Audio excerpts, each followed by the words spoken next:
Dear fourth semester BA LLB students, the today topic is assault. Section 351 of the Indian Penal Code explains about assault. Assault is a very petty offense, but it is very common. Sometimes it takes a very serious form. The bare language of this section is whoever makes any gesture or any preparation intending or knowing it to be likely that such gesture or preparation will cause any person present to the apprehend that he who makes that gesture or preparation is about to use criminal force to that person is said to commit an assault. Students, you have already read the criminal force in section 350. So these are the very common offense, as I have earlier said, but it is a sometimes it is makes serious harm. Causing of some actual hurt is not necessary for constituting the offense of assault. Only threat constitute assault. The essence of this offense lies in the effect that threat creates in the mind of the victim. If we see the explanations of this section, it says mere words do not constitute assaults, but the word which a person uses may give to his gesture or preparation such a meaning as may make those gesture or preparation amount to and assaults. So, what is the explanation says? Use of word do not constitute assault, but use of word if accompanied with such gesture or preparation that may cause another to apprehend that criminal force is about to be used against him, then it is amount to assault. So, what is the what do you understand from this explanation? It says there must be some threatening physical act done by the accused by which he causes another to apprehend that criminal force is about to be used against him. The person threatening must be in a position to carry his threat into effect. What is the ingredient? There are mainly two ingredients of this section. Number one, making of any gesture or preparation by a person in presence of another. Number two, intention. And number three, knowledge. Now, come to the more explanation about intention or knowledge. So, students, you must listen carefully. Intending or knowing to be likely that such gesture or preparation will cause the person present an apprehension that the person making it is about to use criminal force. Infliction of injury is not essential for the conviction for assault. Now, please back to the section 351. What is the point is making any gesture or preparation. The apprehension of the use of criminal force must be from the person making the gesture or preparation.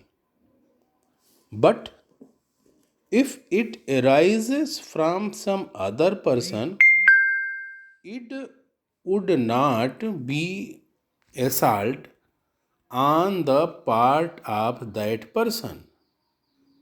Where a person is loaded his pistol at B, it would be an offense of assault. Where a person advances in a threatening attitude with an intention to strike another, so that this blow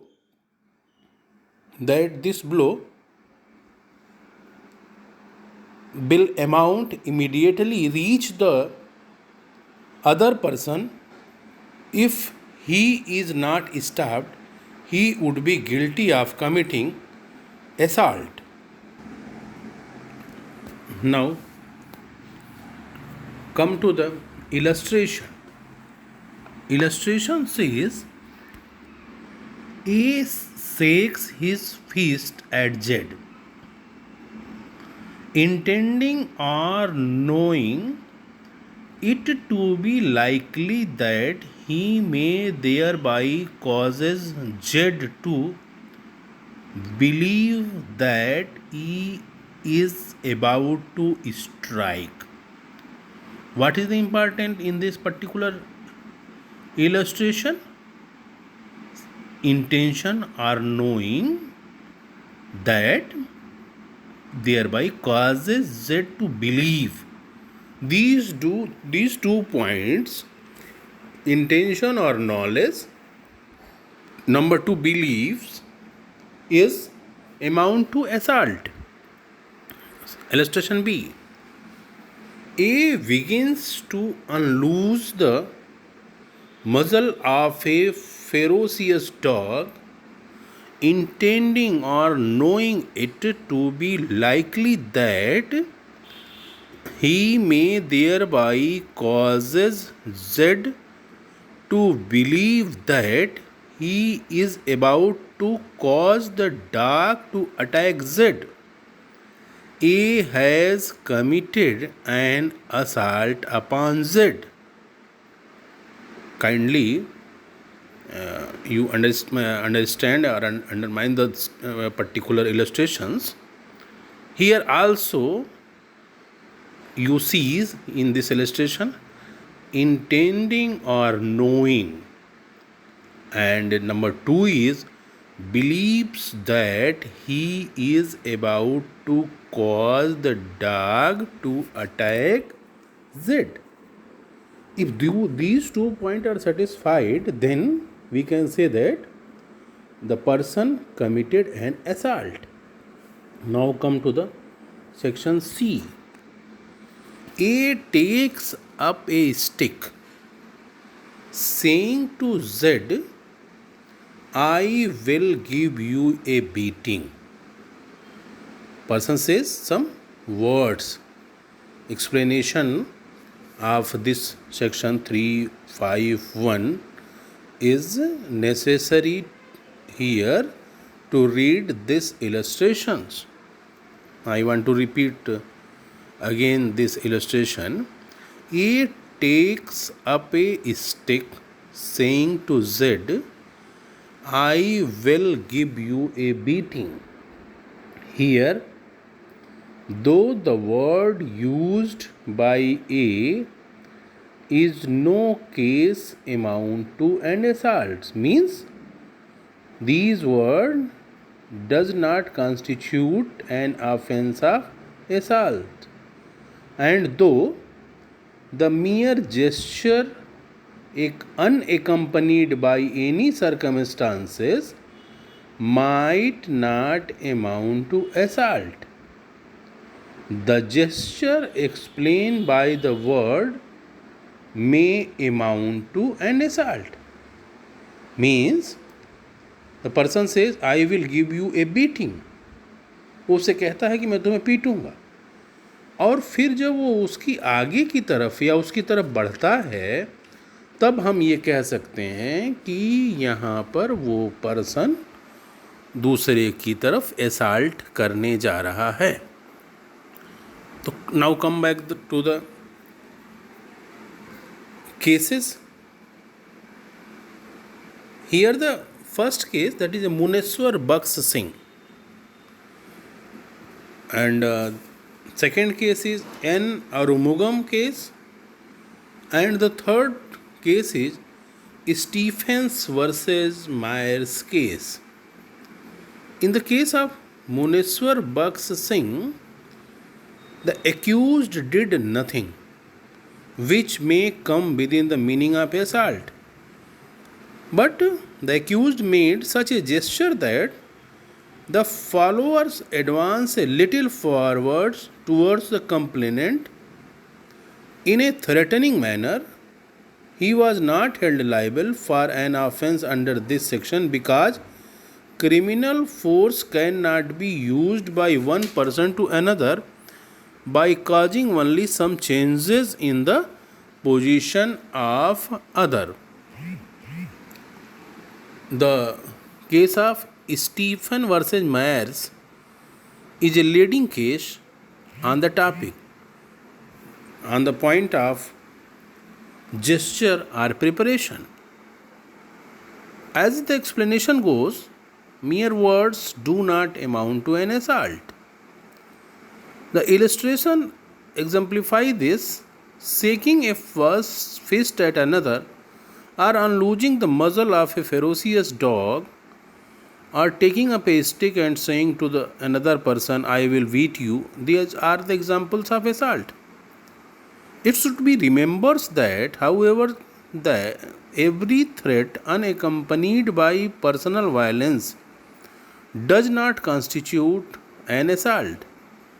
The person threatening must have the intention, capacity, and the means to carry out that threat into action. Stephen versus Myers, as I have earlier said, is a leading case on this topic. In this case, one of the members in a village meeting was very vociferous. The chairman stopped him and asked him to leave the place. Consequently, that person got annoyed and threatening the chairman to throw him out of his chair.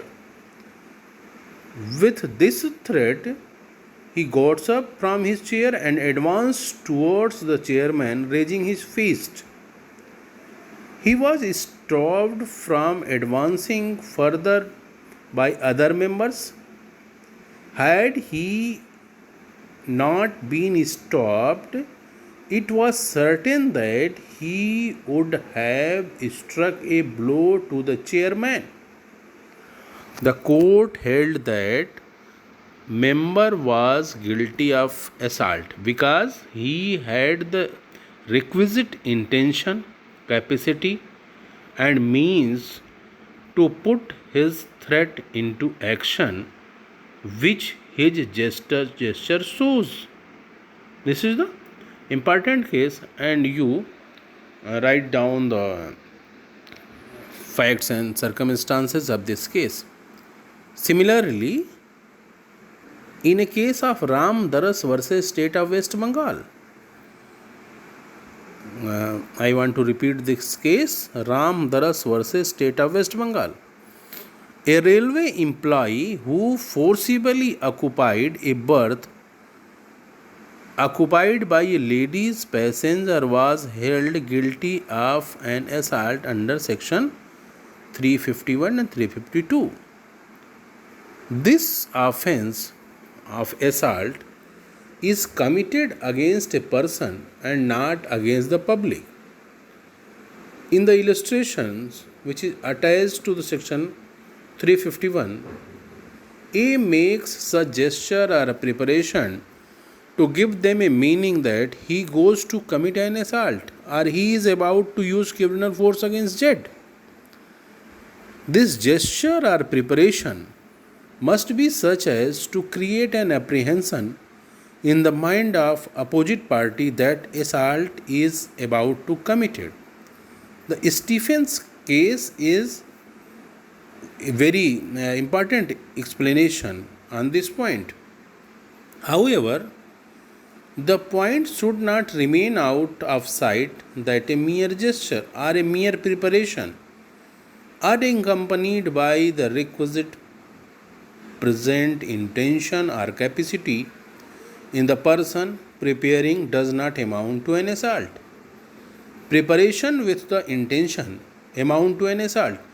You can see the illustration B of section 351. Now come to the intention or knowledge.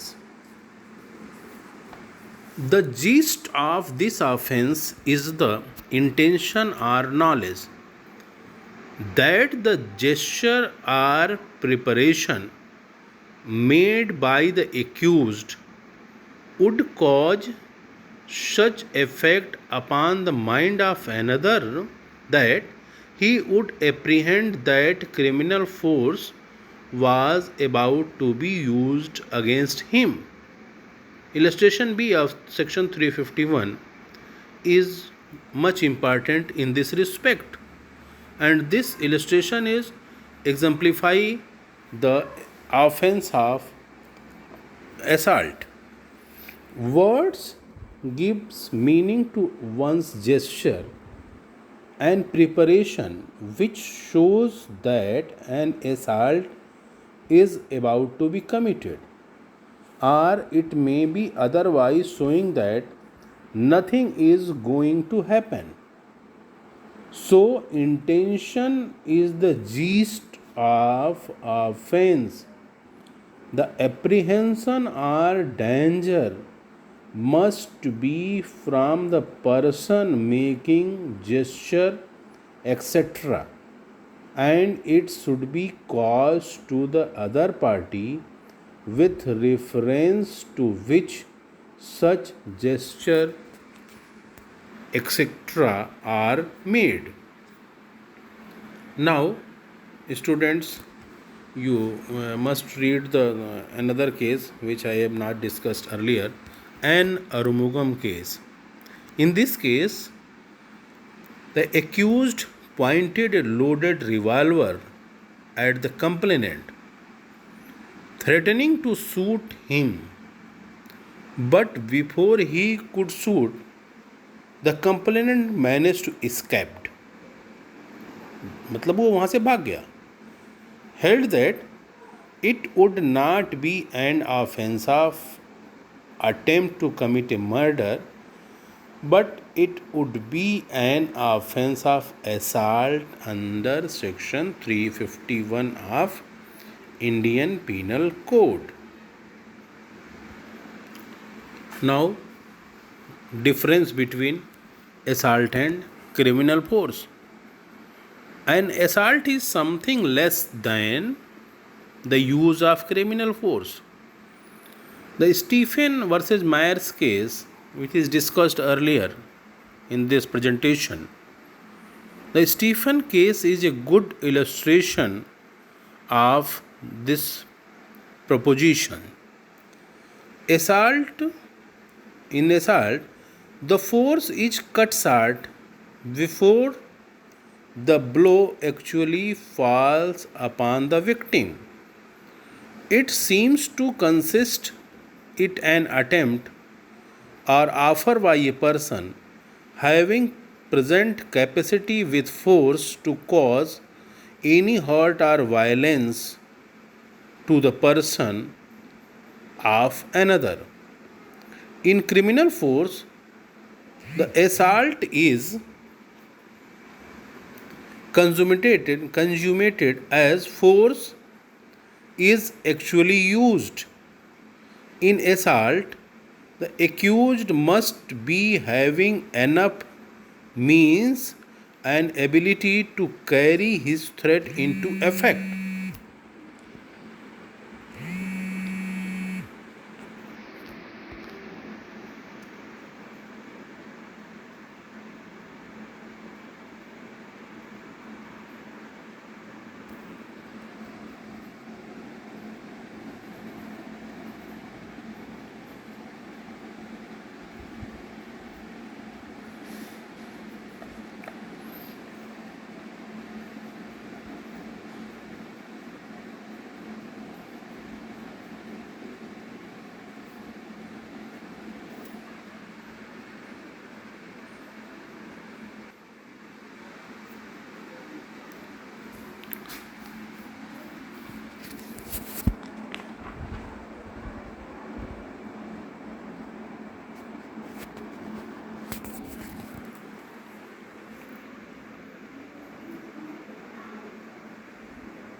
Dear students,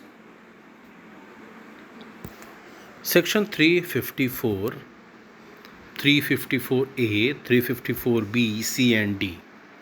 These four sections 354A, B, C and D is attached with section 354 after Nirbhaya. Section 354 is essential because this particular section, assault and criminal force against the woman, is going to punishable. What is the section 354? The essential ingredient of section 354 IPCR: the assault must be on a woman. Number 2, the accused must have used criminal force on her.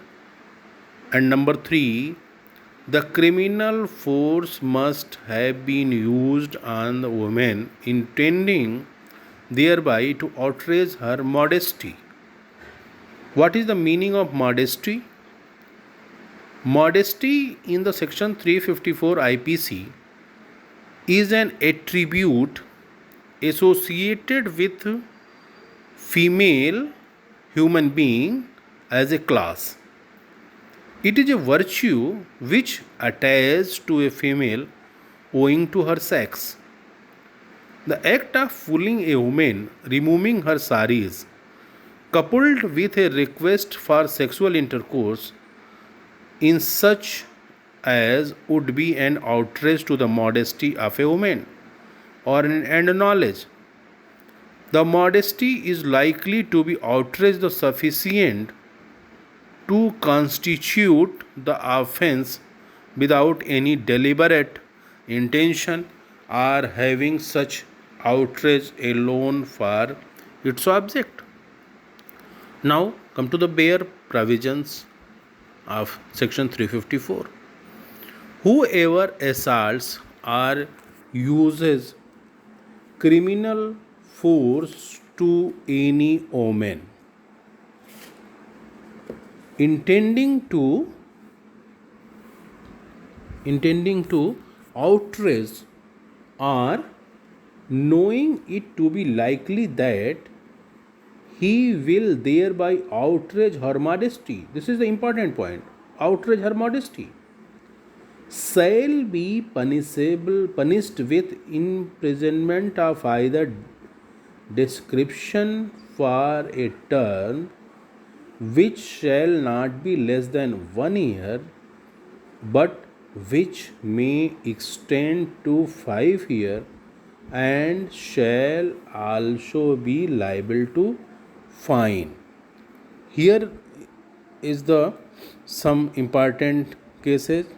Number 1 is Major's case, Rupan Deval Bajaj case, Ramdas case. These cases, Tarkeswar Sahu versus State of Bihar case, these cases are important and you must read these cases from your book. You can also read Raju Pandurang Mahale versus State of Maharashtra, Baldev Prasad Singh versus State, Shiv Shankar versus State of Uttar Pradesh, Aman Kumar versus State of Haryana. Section 354 is basically provided an defense to the omens. Now come to the section 354A. Sexual harassment and punishment for sexual offense. This section has been added by the Criminal Law Amendment Act 2013. The offense can be committed against women only by a man and defines the act amounting to sexual harassment is vague and loose terms. If you read the bare language of section 354A, which is very descriptive in nature, and you must read the bare provision of this section. What is the ingredients? The offense of sexual harassment of a woman has following ingredients: commission of an act of any of the following descriptions, such as physical contact, an advance involving unwelcome and explicit sexual overture. Number 2 are a demand or request for sexual favor. Number 3, showing pornography against the will of a woman or making sexually colored remarks. This offense, as explained in section 354A, does not require any guilty mind. There is another act for sexual harassment, that is the Sexual Harassment of Women and Workplace Prevention, Prohibition and Redressal Act 2013. So, in section 354A, there is an apparent overlapping between subsection 1 first and 1/4 of section 354A, and in view of substantially different punishment for these offences, the administration of justice will be severely undermined in the legal wrangles that which act fall in which subsection. Interestingly, the Justice Verma Committee considered the offence of sexual harassment as sexual harassment of women at workplace and did not recommend any amendment in the Indian Penal Code on the subject. The Justice Verma Committee only suggested certain measures to be taken into account and when Parliament enact and law on the issue. Significantly, in a sensational case of sexual harassment of a young woman by a retired judge of Supreme Court, the lack of redressal mechanism was highlighted in case. Without going into the merit of the allegation, the Supreme Court issued a notice to the second respondent, the retired judge of Supreme Court. The incident showed the deep-rooted prejudice against women and also extent of the malady of sexual harassment. The case is X versus Supreme Court of India, 2014, 2 SCC, criminal, page number 1 36. Now come to the section 354b. The words used herein: disrobing a woman. The bare provisions says any man who assaults or uses criminal force to any woman or abets such act with the intention of disrobing or compelling her to be naked shall be punished with imprisonment of either description for a term which shall not be less than 3 years, but which may extend to 7 years, and shall also be liable to fine. As has been described earlier, a woman's modesty lies in her sex. Nothing could be more outrage for a woman than disrobing her in public and parading in naked. The new section inserted by the Criminal Law Amendment Act 2013 punishes the act of disrobing of a woman, including abetment of such act. What is the ingredient of this section? One is assaulting a woman. You have earlier read the assault. So, number 1 point is assaulting a woman. Number 2, using criminal force to any woman. Number 3, abetting any of the above act. Number 4, such abatement must be with intention to disrobe woman or compelling her to be naked. These are the 4 important ingredients of this section. It provides that any man who assaults or uses criminal force to any woman, any of the above offense shall be punished, and the punishment prescribed in section 354b.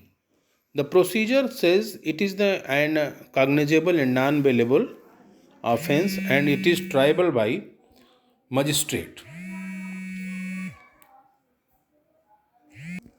Now come to the section 354c, that is voyeurism.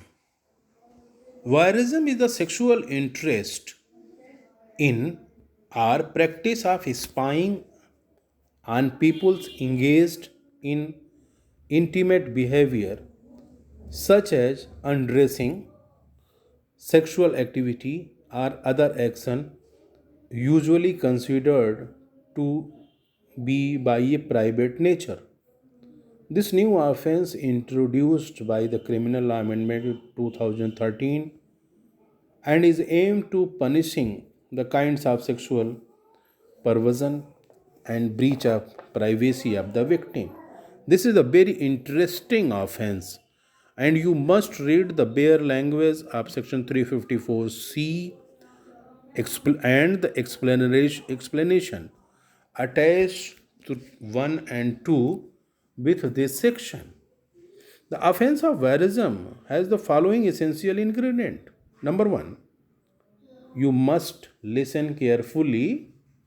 Watching or capturing the image of a woman by a man.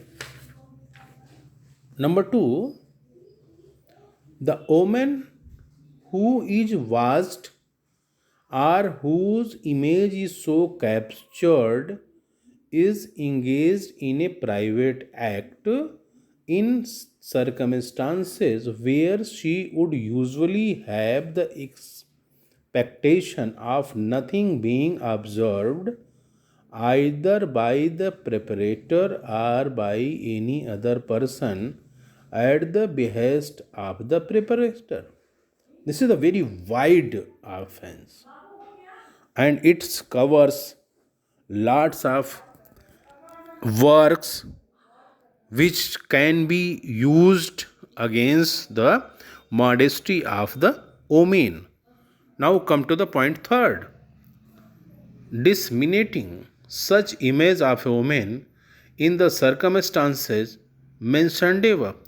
These offenses are very common and in recent time it used in very wide sense.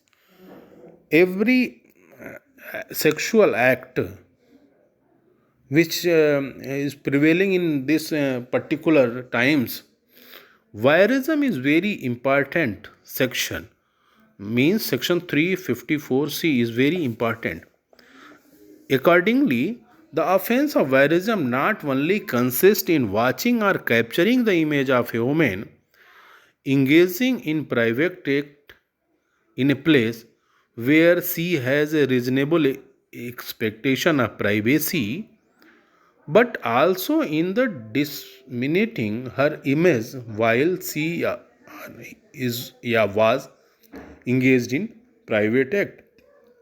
The section has two explanations, and according to explanation 1, the term private act includes an act of watching carried out in place which in the circumstances would reasonably be expected to provide privacy and where the victim genitals, posture or breast are exposed or covered only in some his undergarments, etc. It is submitted that this explanation does not answer many pertinent questions which may arise as to true connotation of the word private act. In view of explanation 2 of this section, an act of watching or taking of image or disseminating of such image carried out with the consent of women shall not constitute the offense of voyeurism. Now come to the last offense, that is stalking, that is section 354D. Stalking was also introduced by the Criminal Law Amendment Act 2030 as a separate new offense, whereas voyeurism may involve the making of secret photographs or video of the subject during an intimate activity. When the interest in a particular subject is obsessive, the behavior may be described as stalking. According to a 2002 report by a National Center of Victims for Crime, virtually any unwanted contact between two peoples that intends to directly or indirectly communicate a threat or place the victim in fear can be considered stalking. Ingredient. What is the ingredient? The offense of stalking consists of the following elements. Number 1, following a woman or contacting her and attempting to contact her by a man. Number 2, to foster personal interaction. Number 3, repeatedly. Number 4, despite the woman showing her disinterest in such action, or monitoring the use by a woman of internet emails or any form of electronic communication. It is important to note that the act of stalking is not confined to only physical space but may be committed in cyberspace as well by monitoring a woman's use of internet, etc. It is also significant that a single act of pursuing a woman in order to foster personal interaction will not constitute the offense under this section because the definition use the term repeatedly, मतलब आप उसे अगर repeat लगातार करता है कोई व्यक्ति तभी इस पर्टिकुलर सेक्शन में आप किसी व्यक्ति को 354D के अकॉर्डिंग आप उसको पनिश करा सकते हैं. Proviso to this section 354D lays down conditions which, if proved by the offender, shall take his case out of the purview of the offense of staking. In order to avoid liberty for staking, the offender may prove that number 1, he pursued the victim for preventing or detecting any crime, and that he had been entrusted with the responsibility of prevention and detention of crime by state, or number 2, he pursued the victim under any law or to comply with any condition or requirements imposed by any person under any law. The third point is, in the particular circumstances, such conduct was reasonable and justified. So students, you must read these sections very carefully. Thank you very